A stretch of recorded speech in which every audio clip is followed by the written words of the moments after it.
the desert of the real.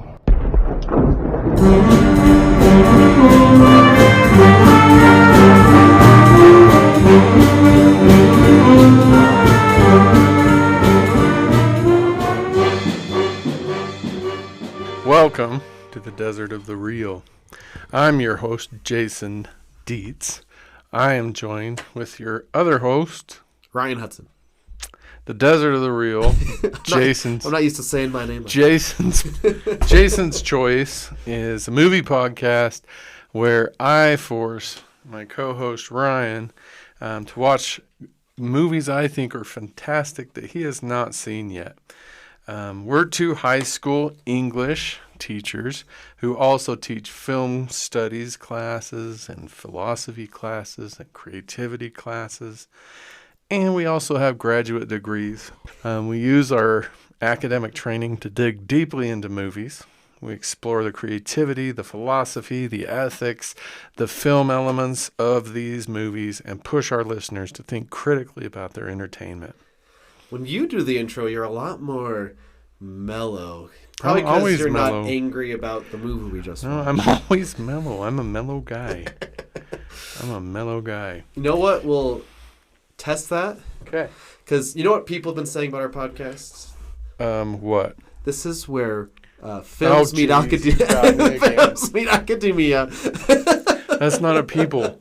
No, ChatGPT is not a people. ChatGPT told us that's what we should say in our intro. Yes. And then we And threw that- it out it was and wrote wrong. our own intro. But we didn't throw it out because he keeps bringing it up. You don't like it so much. Episode because it pisses me off. Anyhow.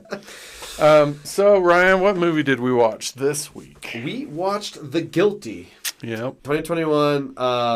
This is definitely a pandemic movie. definitely. Because I think even the director wasn't even on set in the same room and stuff because of all the COVID rules. And things.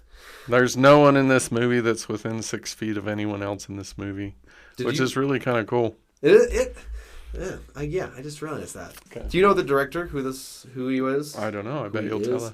Well, here's the thing. I'm going to mess up his name. Uh-oh. Antony Fuqua. That might not be right.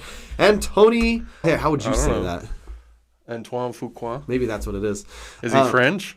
You know? He's got to be French with a name like sure. Antoine. But these are movies in his filmography. He directed, of course, Training Day. Oh, that is a brutal movie. He did the remake of Magnificent Seven and The Equalizer. He did the other movie with Jake Gyllenhaal, Southpaw. That's like a boxing movie. Yeah. I watched Southpaw. Was it good? Yeah, it's pretty good. But I watched Southpaw with Jake Gyllenhaal where he's like stoic and hard and stuff. And then I watched Okja, directed by Bong Joon-ho, and he is the complete opposite. He's like goofy and silly, and it was like getting whiplash watching Jake Gyllenhaal between the two movies. Yeah. It's like, wait a second, I just watched you for an hour and a half, like not even talking and stuff. Yeah. He's quite an actor. He really is. No, he's good. He really is. In fact, this movie depends on him being good. Oh, yeah. Like, it's all him. It's a one-man show right here. Yeah. And so that's one of the reasons I love this movie is because he pulls everything off. Yeah. Like there's a huge range of emotion. There's an ethical arc. It's so good. So good. All 90 minutes. I think if it was much longer, right, it would start to not be good. But movies, here's a funny thing. There was just like some sort of survey done by I don't know how many thousands of people, but they said the ideal movie length is 90 minutes. At the same time, the movie that made the most money and won the Academy are all long movies from last year. Like Oppenheimer's like a 3-hour movie. That's too long. Well, I don't know about that. I haven't seen. I don't know how long Barbie was, but it was also a very. However long The Lord of the Rings is too long. That's not true. That's a good cutoff. No, like watch the 30 minutes earlier than however long The Lord of the Rings is. No, that's the thing though. It's 90 minutes is a solid amount of time because oftentimes you don't have a lot of time. Right. You know, you got to tell your story. You tell your story, and like people. If you're going to go home after a day of working, you're probably not going to put on like a longer drama that. Right. But so that's why like there's like a sweet spot for like 90 I would say 90 movies. minutes is a good length for like a comedy. Yeah. That's a good, because after that, it's not funny anymore, usually. Yeah, I think So that's a I would good say point. maybe for a comedy, it's a good length. I think there's 90 minutes are nice and sweet in a sweet spot, Yeah. but 2 hours, 2.5, 3 hours, I think there's room for everything. Yeah, maybe. Would you know? Give me a good 3-hour movie that I've seen. Besides Lord of the Rings, I said a good 3-hour movie. besides like Lawrence of Arabia, Okay. what about That's watch a The good one. Irishman? No. Did you watch? But Lawrence of Arabia is a good It's like argument. one of the. It's I say that because it's maybe Right. the best It's movie a- ever it's an made. easy- That's an easy one. Guess what? We have a movie in the MCU coming out. Don't tell me it's 3 hours. Yeah, Oh, geez. there's a movie longer than 3 hours in the MCU. Maybe 90 minutes is good. It's pretty good for a horror movie. I think you can't really sustain that. So maybe for some of the genre movies, 90 minutes is a sweet spot. Because I think there's like rules about how long a movie is to qualify as a movie. And I think it's something like 77 minutes or 80 minutes. Don't quote me on that, really? because that might not be accurate. And sometimes you can really feel them trying to pad out that 90-minute runtime. Well, how long was that one weird movie about the house? Skinamarink? Skinnering. How long It's was that? longer than 90, I think. It is? Let me look it up, but I'm pretty sure Because, it's like going on 2 hours there. wow. Yeah. That's crazy that it sustains that suspense for that long, Yeah, With- for the most part. giving nothing. Wow, Skinamarink has 4.8 on IMDb. It's Oh, really... it's an hour 40, so it's just... I mean, it's really not a great movie. I really didn't like it at all. But yeah. I've never watched a movie that sustained suspense constantly the whole movie like that one does. Yeah. So, I think, I don't know, because we are in this stage where we want original movies. We call for original yes, movies. please, Disney. But then, like, movies that just kind of came out, there's The Fall Guy, Which is a remake of an 80s whatever, right? TV show, but who even knows that? You know what I mean? Oh, I don't. Did you watch The Fall Guy? Yeah, TV show? my mom loved The Fall Guy. See, I didn't know it was I didn't know it was a TV show. It was for Lee the Majors for longest time. crying out loud. Who you don't even know who that is either. No, Wow. I guess not. Off the Dang, top of my how head. sad. But here's the thing: it's not doing well right now in the box office. That's because it's not new. It is for most people. What I'm trying to say is, like, are we going to support the original movies? And like, I guess, are we getting too many sequels? And Yes. if we're mad at that, are we going to support the original movies? That's the thing. What are we telling Hollywood? I think maybe we're to the point where we're going to start voting with our dollars that we don't want any more crap. Well, That'd be nice.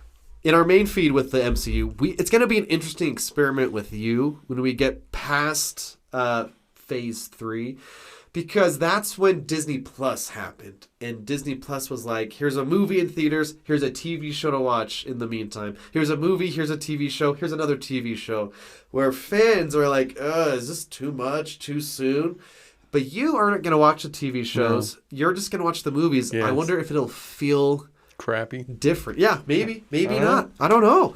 We'll cross because there's a number of them I think that are pretty good, but anyway, we'll cross. I guess we'll find. Yeah, out we're not if watching Marvel today. We're watching The Guilty. The Guilty, right?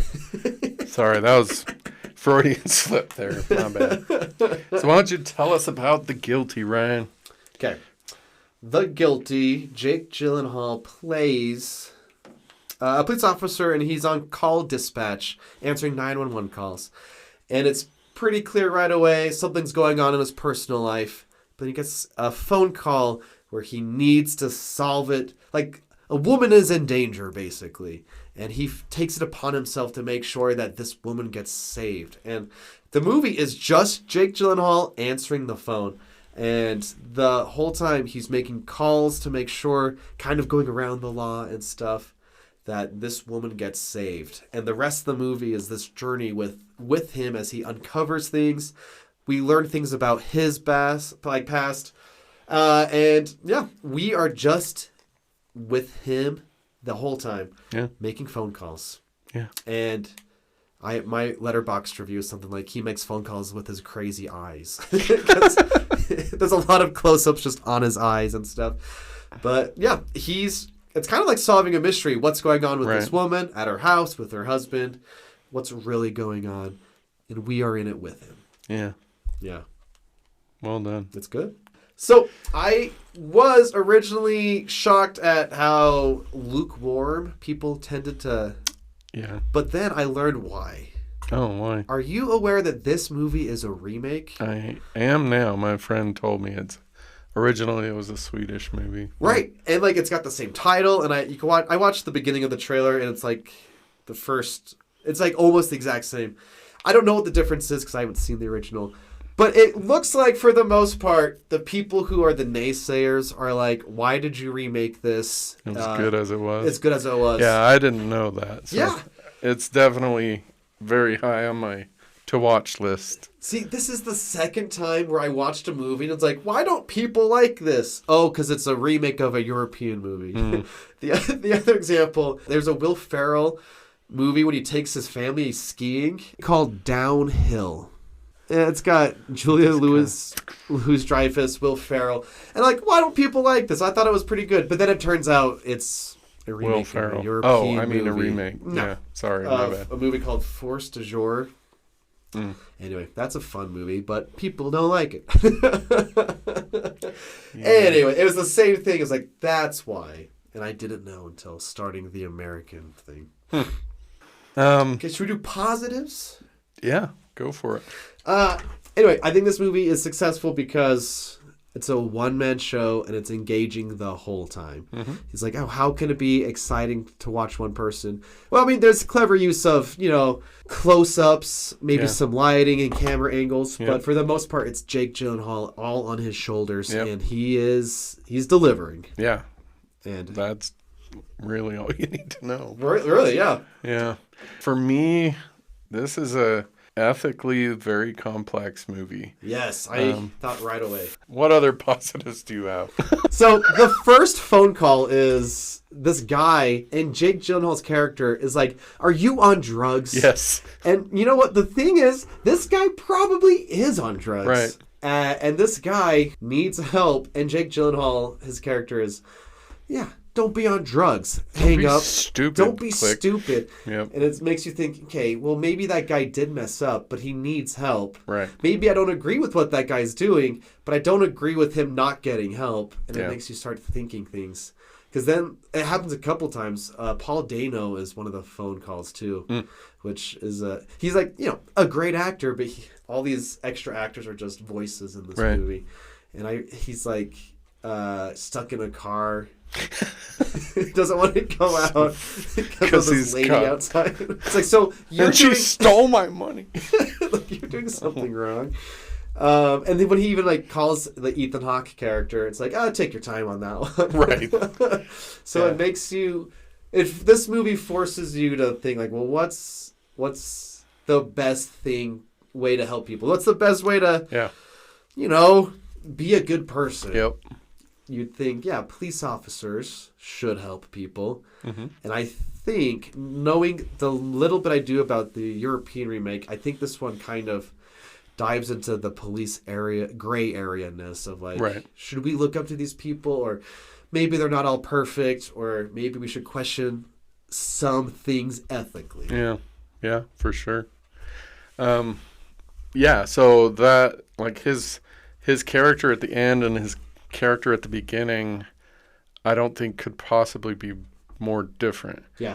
And so his character at the beginning is why I could never be a 911 dispatcher. Yeah. Because I think that's exactly how I would be. And then the other thing I love is Gyllenhaal's ethical evolution, because he moves through, I think, at least 5 different ways of deciding what's right and wrong. Yeah. From the beginning to the end, and that I love. Yeah. I actually, because I want to start pointing out archetypes. Yeah. This is what I said. He thinks he's the hero archetype. I'm doing a good thing. These people are just dumb, but I'm actually saving the day. But he's actually the rebel and the sage. Yeah. Doesn't like to be told what to do. He's always trying to kind of bend the rules of like the call center thing. But the sage archetype is a character who like wants knowledge, wants to understand things, but I always kind of see it as they maybe sometimes view themselves as better because of their knowledge. Right, for sure. Sometimes tell my students about a professor who, insisted on us calling him doctor. Yeah. That's what I would say. The rebel and the sage mixed together, but he thinks he's the hero. Yeah. That's a good analysis. Thank you, Dr. Dietz. So then, so archetypes are about motivation. So what's motivating him if we put all that together? Well, we kind of find out there's something going on in his backstory. He was directly involved with someone dying. Yeah, he shot. Did he shoot someone? He killed someone, yeah. And someone is testifying that it wasn't his fault, but it really was his fault. Right. And so he's just... But we don't find that out until the very, very end. Yes. Yeah. So, I guess his motivation is to get out of the call center. He wants to get out back in the field. Mm-hmm. Like, let me just do this dumb little side mission here. But he's not in it. He just thinks he's better. That's why he's like the sage type of archetype. Yeah, that's really good. And we get that hard in the first 20, 30 minutes. Yeah. And then by the end, he's completely different, 180 degrees from where he starts. And I think that might be, besides the fact I think some people might not like it's so claustrophobic and centered on one person, I think that's the thing that might not work. It's like if you believe that he got there from one case type of thing. You know what I mean? That's fair. Yeah. I think that's a point of like, how believable is this transformation in 90 minutes type of thing. Anyway, because something that's kind of cool, as far as I can tell, maybe a little bit fudging the rules, it's set in real time. Yeah. Like a movie, famously High Noon. Right. There are other examples. Rope from Hitchcock. Yep. The Lock. Phone Booth. Lock.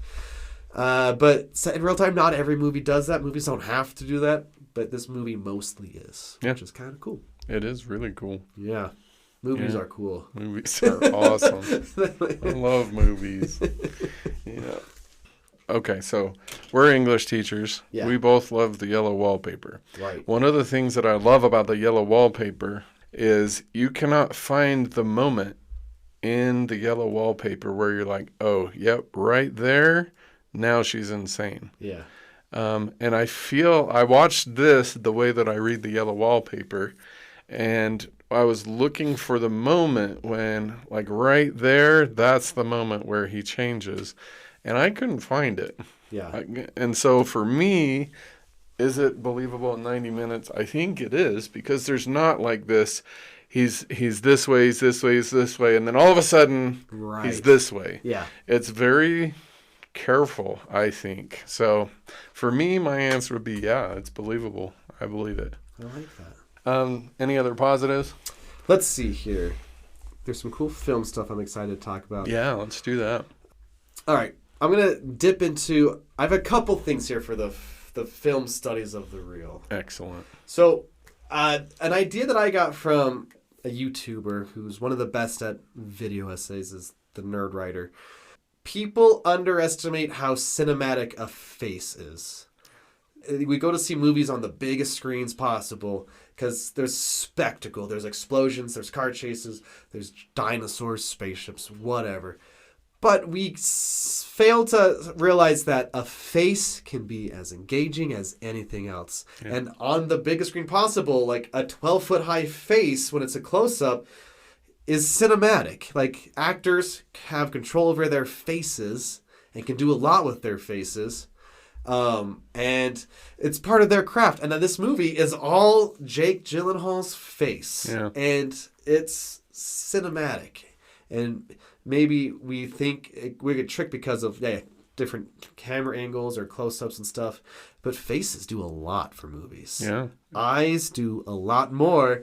But just how he's changing subtle things is excellent. Yeah, I 100% agree. Yeah. The guy, I forget the actor's name. He played Theoden in Lord of the Rings and the captain in Titanic. Bear with me. Another 3-hour movie. He just died in real life. Oh, and so this sorry. clip from the behind the scenes, the commentary for Titanic came out where James Cameron's like, "You're not giving me enough." He wanted to keep going and going. But when he was watching it on the dailies, he's like, "Oh no, he's doing it all in his eyes." Like the ship captain Titanic reacting to like beginning to sink and stuff. And it's a subtle thing, but it's doing it well. James Cameron wanted his face to be reacting this way, but it was all like the little tiny things in the eye movements. Cool. And kudos to James Cameron for admitting he was wrong. That's I always love it when that stuff happens. But yeah, actors are good. Jake Gyllenhaal has crazy eyes. If you ever saw Nightcrawler, I mean, he's great. Yeah. So he sells the whole thing. Yeah. Because I hadn't noticed that, but if you think of his face in the beginning when he's a jerk, like it's a totally different, like how he holds his face, where the lines are, it's all different than the end when he's like humbled and kind of beaten. Yeah, it's a much softer face. That's a good take, Ryan. Thank you, Dr. Gates. Lots of good takes today coming from your side of the mic. Oh, wow. That's the thing. I'm making you watch movies you might not like, but I'm just so open to movies. I'm like, yeah, I need an excuse to watch this. Right. Yeah. And I'm making you watch movies that I love. And what I love about this is all the stuff that you know that I don't, that makes me appreciate these movies even more. That's like that. In my film class, I select the movies, and students are like, "How come you always do this as an example?" Like, or why is this an example for that? It's because I am picking movies I think are good. Right. That you probably haven't watched. Right. So, that's why we're watching this right now. Yeah. So the next time I watch this, I'm going to watch his face. Right. Yeah. That'll be my thing. Cool. Do you have any negatives? Just this, I really don't. For as far as negatives, I have one sequence where I'm like, oh, I thought it was a little jarring how it kind of changed. He talks the woman who he believes is being kidnapped by her husband to pull the emergency brake. Right. And then the next time we hear her, they have this gentle, quiet conversation in the trunk. Right. So I was like, I guess watching for the first time, I was like, wait, didn't they just have a car crash? Right. She's in the trunk. She still has her phone. Why are we having this? Right. To me, it was almost like, did they forget what just happened type of thing. Okay. For me, that having watched it multiple times, that's our first clue that she's not right in the head. Yeah. Because she just did something. We don't know what happened. That apparently she didn't crash the vehicle because they're still driving it. But something crazy just happened. And she's, like you said, just completely placid, completely calm. I think that's our first clue that maybe she's a little off. So maybe it can be explained via the plot. Maybe. But I was like, oh. That's how I interpret her. Because her moods almost never match what they should be. Okay. I mean, she's super sad and crying the whole first chunk. Yeah. Which I guess is appropriate, except once you know what's actually happening, it's not at all appropriate. Right. Yeah. And so all right. I'm thinking things. I don't know. I'm like obviously a massive fan of this movie, so yeah. I think I think it's very careful. I mean, the twist is great. Yeah. But I think I started to suspect things like when he calls the husband. There's or the second time or something. Like, oh, right. There's something else going on here. Right. You know, it leaves you guessing. You don't want to. Yeah, because the husband loves her and he doesn't want her to, be executed or whatever. And yeah, so he's kind of withholding. Other negatives. That's the main one. I don't have a single one. I mean, I guess it's not a perfect movie, but I think it's pretty dang good. Should we dip into the philosophy of the real? Sure. So the philosophy of the real for this time. I don't remember. At this point, we've done enough of these. I don't remember what we've already covered and not covered. You can retread stuff, if you're probably. just joining us for the first time, the concept I chose for this movie is called epistemology. So basically, epistemology is the study of knowledge. So the question at the core is, how do we know what we know?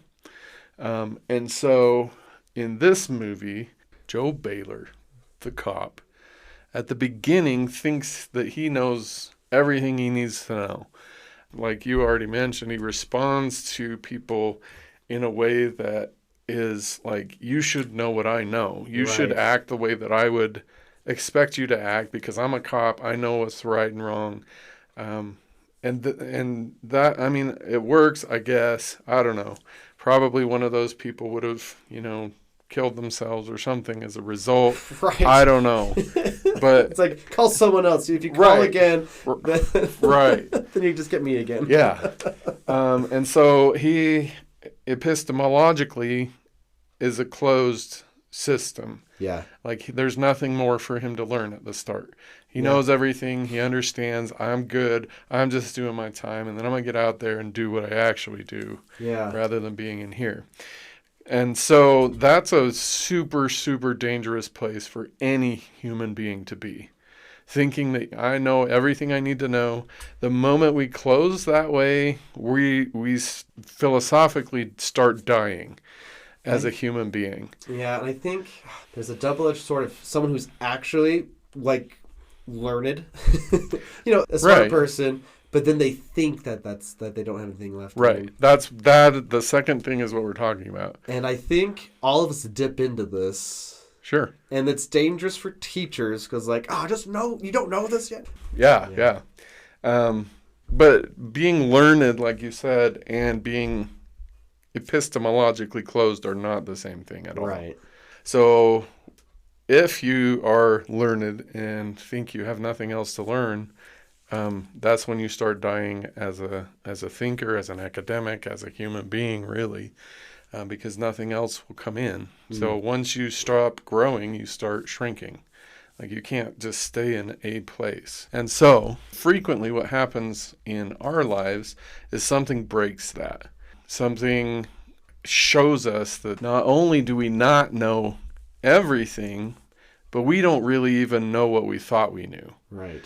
And those moments are the moments in our lives when we have an opportunity to move up a level or to break our closedness and become bigger, better people, better humans. And so for Joe Baylor's, the character, that moment doesn't happen when she first calls, but it happens over the course of the early part of him interacting with her. Mm-hmm. Because he's epistemologically closed, his initial reaction is, I know what's going on. Yeah. This guy is kidnapping you. He's taking you away from your kids. Your kids are in danger because of this guy.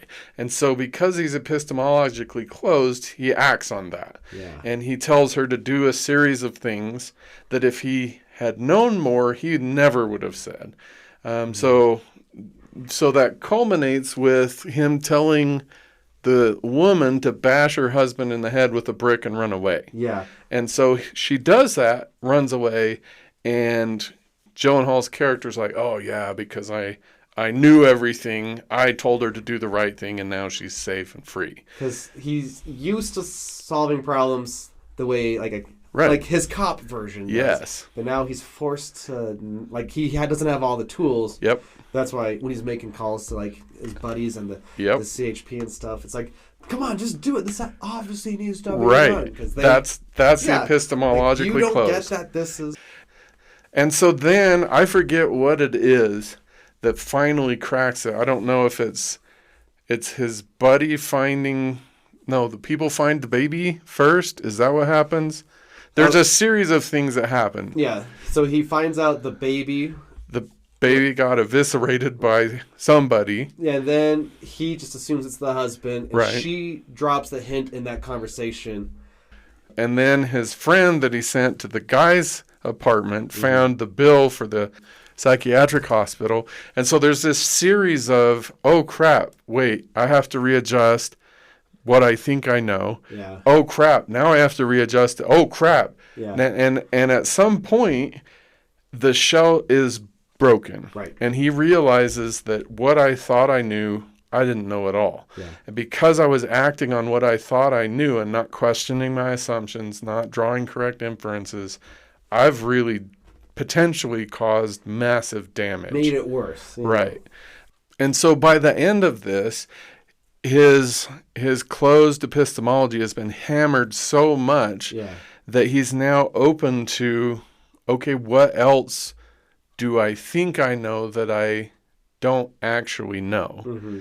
And that's the moment where, like, he's in the bathroom, he's puked his guts out because of all of the things that he's caused to happen because of his closed epistemology.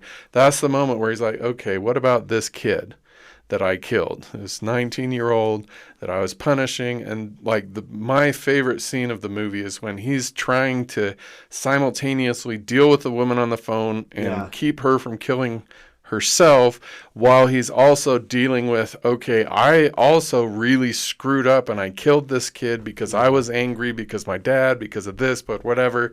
And he ends the movie, I think, now open to being taught once again by people, by the circumstances, by the result of the trial that's coming. Right. That I don't know that it is actually a trial anymore because he admits. He pleaded guilty. Yeah, he pled guilty.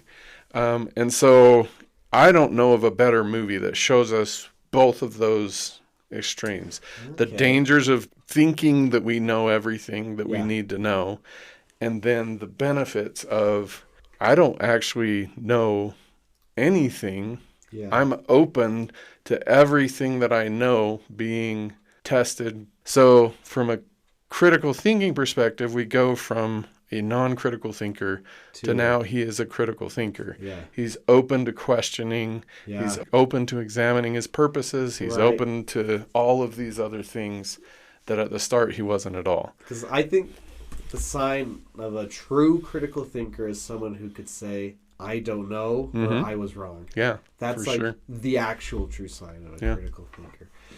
Dr. Dietz, I like that a lot. I'm glad to hear that. You know what you should do? What should I do? Just convert that into like clips of the movie and then make a video essay and put it on YouTube or something. I don't know anything about making video essays. Me either. Or even really what they are. So I learned a new phrase. Doing a little research about this movie. Excellent. If there was an episode of TV set in one location, what would you call it? Oh, I thought maybe you might know that because there's an episode of Community where they like point it out. I've only ever seen like the first season. And watch all of them. Of Community. Just watch all of them. Sorry. Anyway, there's an episode where they're arguing about where the pen is, and they're not allowed to leave the room until they find the pen. So the whole episode's in the one room, and Abed's like, are we doing a bottle episode? And they lock the door. We're doing a bottle episode. Because the term bottle episode, at least for TV, is like most likely to save money on like filming a TV show. Let's just have it in one location now. Oh, okay. That type of thing. It's contained in a bottle type of thing. But for movie, there's actually a different phrase, and I didn't know this before this. It's called a chamber piece. Oh. A chamber piece is a film involving a small number of characters interacting over a short period of time in a limited environment. So it's the same thing as a bottle episode, but for movie. But movie, it's a chamber piece. It says additionally, characters and environments may exist as support to the main action, but would be few in number and appear only briefly. Chamber piece is also known as a chamber film or chamber drama. And that's actually maybe another negative. We see one little scene outside of the police precinct where it's the image of the white van that the police pull over. Right. And I'm like, why did we see that? That's the one time we see a different point of view. Broke the chamber. Yeah, and I don't think we even needed it, you know? No, not at all. But either way, no matter what, this is a chamber piece. Other chamber pieces include 12 Angry Men, I love Barry. Rear Window, Lock, your favorite movie. I love Lock. Panic Room, Breakfast Club. I love Panic Room. Oh my goodness, these are good. Yeah, it's a way to make it cheaper, but also if you could keep it interesting. It's tense. That's it's super tense. Yeah, that means the writing's good. The directing is good and stuff. So chamber piece. I got to keep saying it so I remember to throw it in my back pocket every now and then. Okay, here I'm going to expose. I don't know if I would say it's a strength of mine. Yeah. I think I'm good at identifying things in movies, but I'm not good at identifying what they mean. So I think we're going to be collaborative here in the analysis. So we all know this movie set place in L.A. Oh, hey, there's another L.A. movie with Jake Gyllenhaal. Ambulance. Did you see Ambulance? It's Michael Bay, but Ambulance, the L.A. is capitalized, so it's Ambulance. Ambulance. And that movie looks like it's directed by someone on like drugs because there's a point they used a lot of drones flying. A car jumps over a drone at one point. Oh wow! And it's very high octane. I would say it's good. Okay.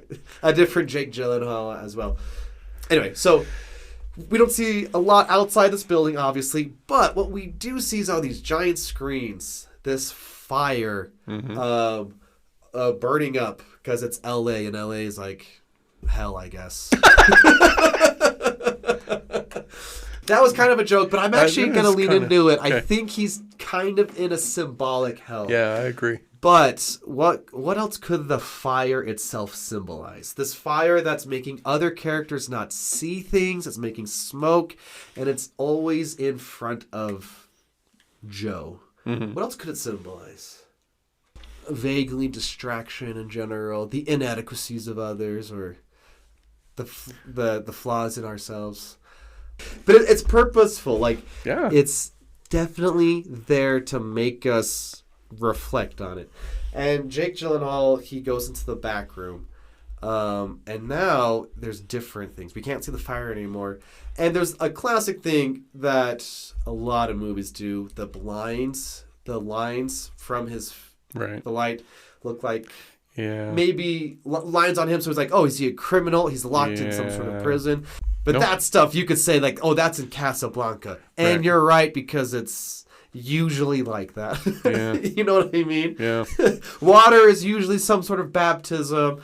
Blinds are some sort of jail. Hidden, yeah. Eating food is usually some sort of communion. You know, these are broad terms.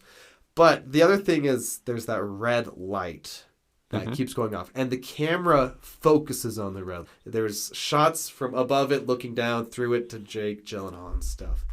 So I think maybe we can connect the fire symbolism to the red light. Like he can't escape it or something. We're kind of evolving this as we're going. But then he gets to the end of the movie. And he's been wearing black the entire time. And surface level doesn't mean anything. But we're digging a little deeper here. Because it stands out. Because in the end, he goes to the bathroom. And the bathroom is super white. And he just stands out because he's wearing black. And I think maybe this is where it's not out of the question to say this fire is some symbolic of hell. Because now he's in some symbolic version of heaven now in this bathroom. In fact, when he pukes in the toilet, it's red. He gets it out of his system. He's got out like the bad stuff, whatever we want to say the red symbolizes here. And that's when he makes the phone call. But the bathroom is now the sanctuary, signifying with its color, this color theory going on, that he's truly changed. He's been elevated, he's born again. Born again, yeah. He's become a new person, willing to admit his mistake. Elevated. But that's like kind of being told to us through the color on top of like the text itself. And the movie ends with a sunrise. We hear the voiceover of police officers said he's guilty.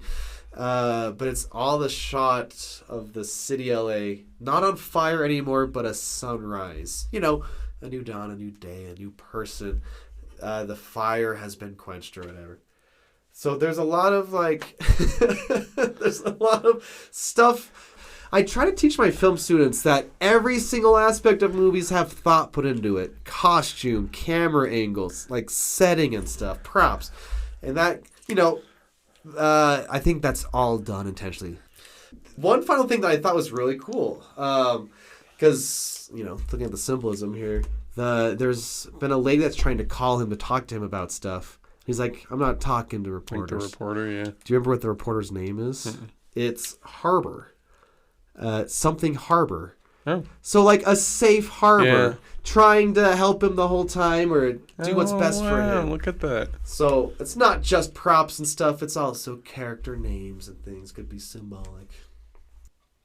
Anyway. So, listener, that is the epitome of what we're hoping that you guys can do with movies. Yeah. Because at least with the movies I choose, these are great movies. They are. And the things that they're doing are great. And so Ryan has just demonstrated how to do what we're trying to get you to do. And to your credit, I see kids that I teach not interested in studying film. Yeah. That sounds like a negative, but it's essentially like just thinking about what we're watching as you're watching right. it. And a lot of popcorn flicks maybe aren't super deep, but you just have to go a little bit beyond blockbusters and stuff to find things happening for reasons.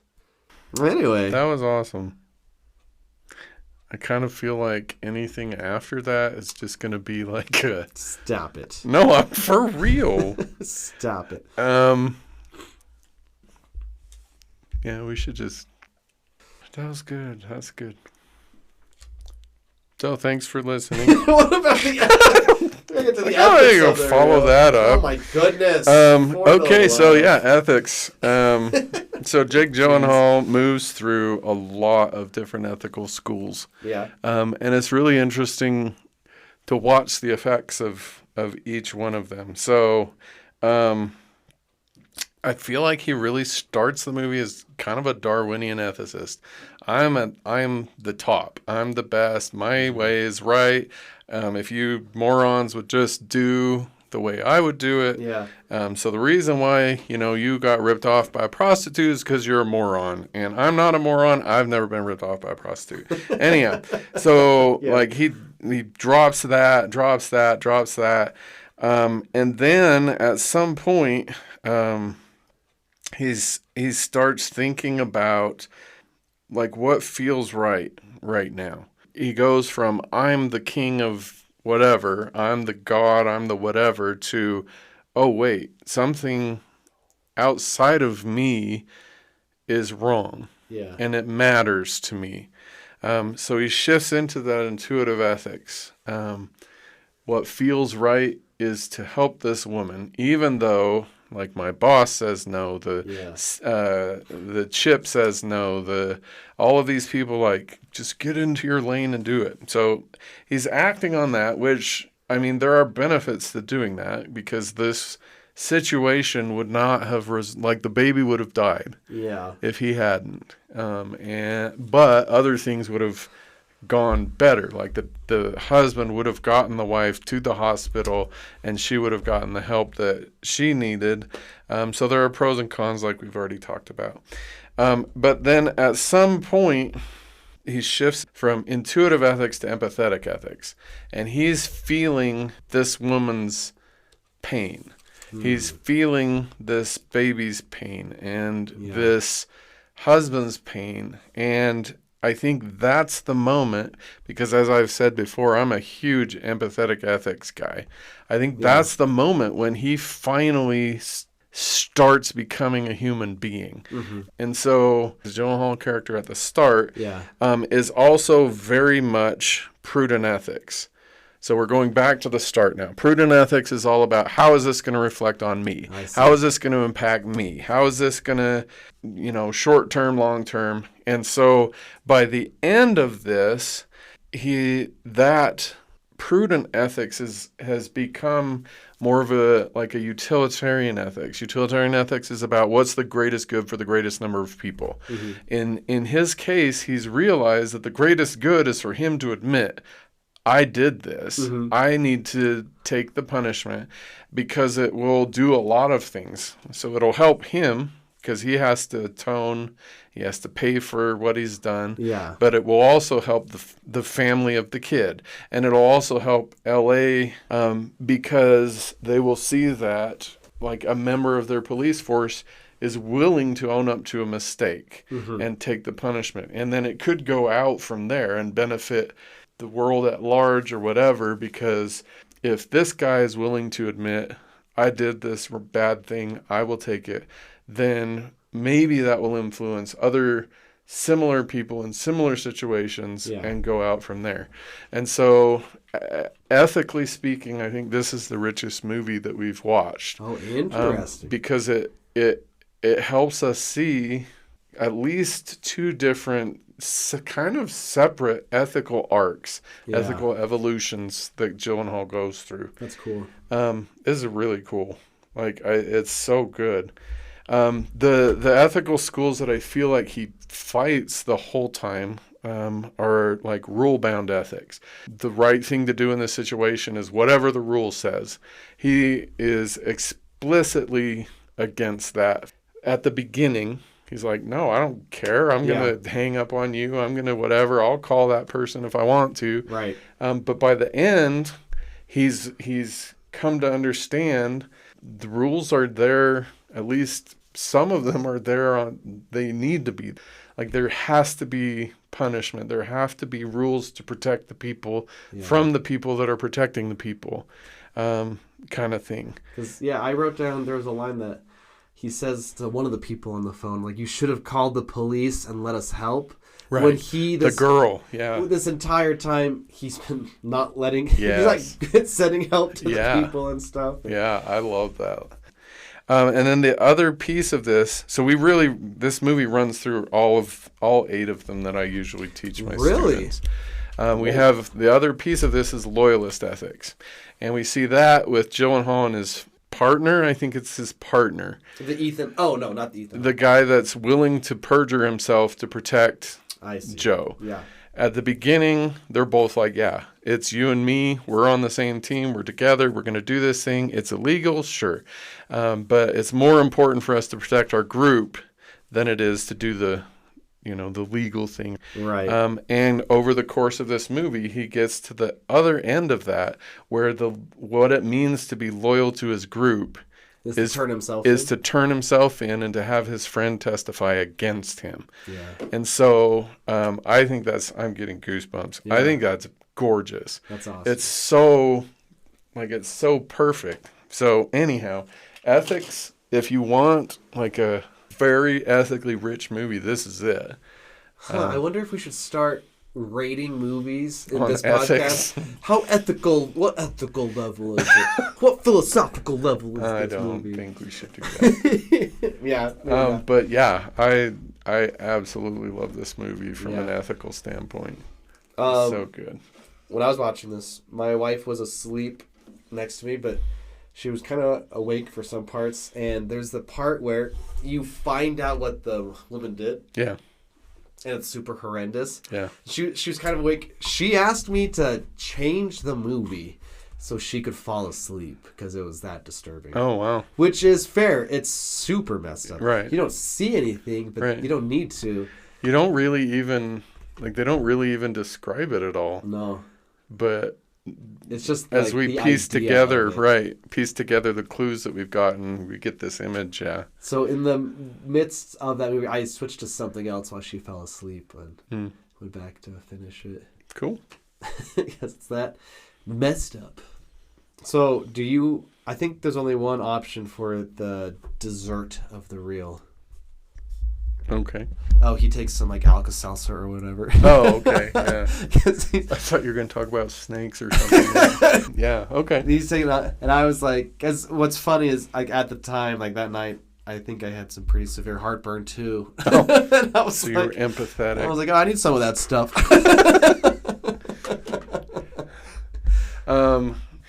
Or we could use the beer that I didn't drink. Yeah, the fake beer. So, just that, like, captures the whole of Jake Gyllenhaal's character early in this movie. Like, Yeah. so he's been abusing this guy next to him.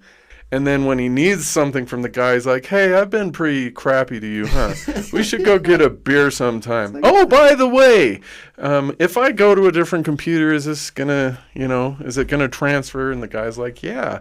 And then John's like, okay, good. And he unplugs his crap and leaves. And the guy's like, what about our beer? Yeah. Oh, man. That's funny stuff.